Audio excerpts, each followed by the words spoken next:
الحمد للہ رب العالمین والصلاة والسلام علی سید الانبیاء والمرسلین۔ محترم حاضرین مجلس، آج انسان جس آزمائش سے گزر رہا ہے اس میں سب سے بڑی آزمائش مہنگائی ہے۔ ہر غریب، مزدور، سفید پوش اور متوسط طبقہ پریشان ہے۔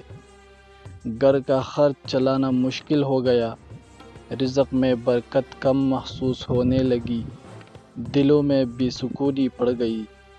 لیکن سوال یہ ہے، کیا صرف حکومتیں ذمہ دار ہیں یا ہم نے بھی اللہ کی تعلیمات سے دوری اختیار کر لی ہے؟ قرآن ہمیں سکھاتا ہے کہ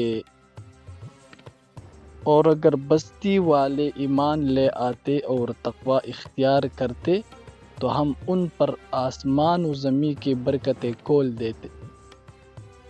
آج ہم نے سود کو عام کر دیا، جھوٹ کو تجارت بنا لیا، ذخیرہ اندوزی کو عقل سمجھ لیا، زکوٰۃ اور صدقات کم کر دیے، حلال و حرام کی تمیز چھوڑ دی، تو برکت کیسے آئی؟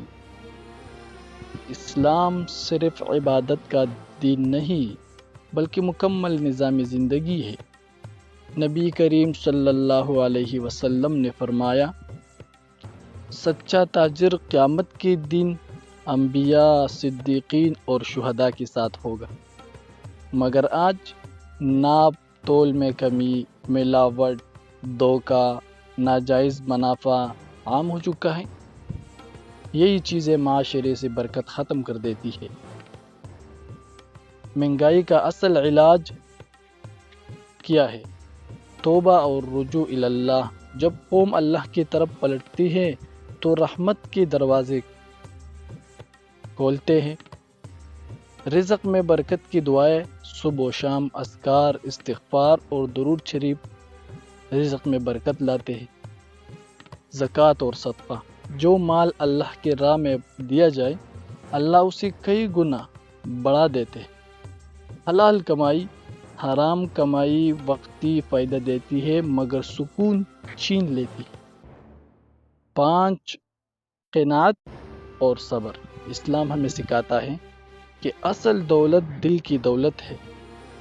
میرے نوجوان بھائیوں، مایوس مت ہو، یہ وقت محنت، دعا اور اللہ پر یقین مضبوط کرنے کا ہے۔ اگر حالات سخت ہے تو یاد رکھو، ہر رات کے بعد صبح ضرور آتی ہے۔